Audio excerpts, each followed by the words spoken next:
I'm not trying to talk down on Mess, none of that. But when I made the little post, I say, they say, man, look at Mess, man, I'm tired of this shit. I say, man, he asked for it. Now I got 1,000 niggas attacking me like, oh, he's better than you. I say, bro, that's okay. What y'all don't know is me and Mess got history. What y'all don't know is that I left Mess with my studio in 1998. And I ain't gonna go into the whole story, but you know, it's a dude named Mac Minister, right? From Fillmore, he was popular. And they was plotting to steal the studio. Mess didn't tell me. I gave the keys to Mess and left him with the studio. I'm teaching him how to make beats. I come back one day, everything gone. The whole Fillmore was finna go to war over that studio. If I didn't listen to Minister Farrakhan, I would have bodies right now and I'd probably be dead or in prison. Because ego make you get revenge.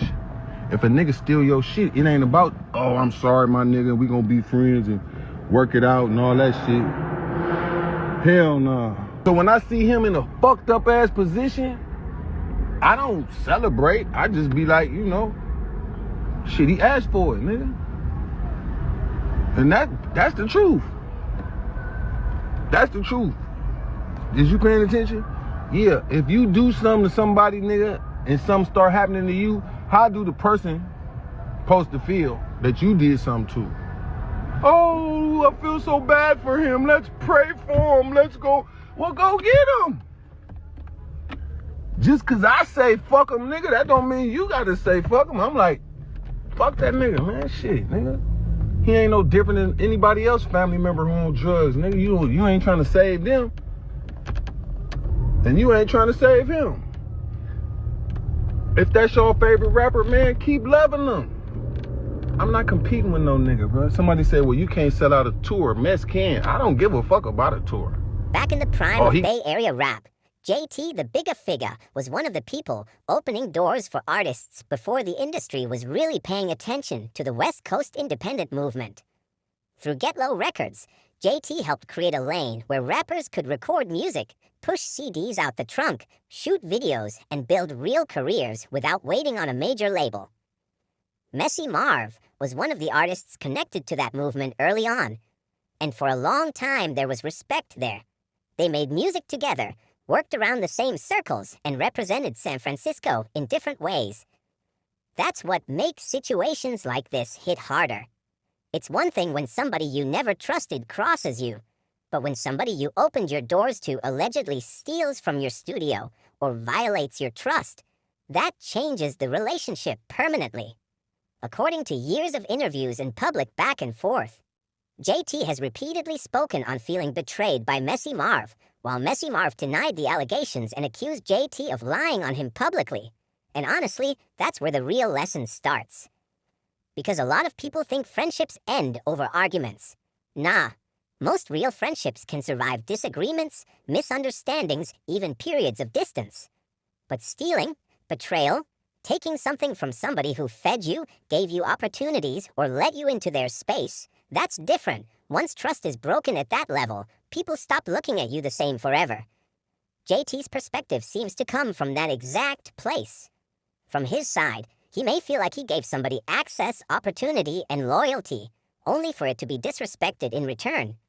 So now years later, when people see Messy Marv struggling publicly, battling personal issues, addiction rumors, legal problems, and hard times, JT doesn't necessarily feel sympathy. Not because he enjoys seeing somebody suffer, but because in his mind, the relationship already died the moment trust was violated. And that's something people don't understand about human emotions. You don't always have to seek revenge on somebody to emotionally detach from them. Sometimes the punishment is simply losing access to a person forever. Losing the friendship, losing the brotherhood, losing the support system, losing the respect.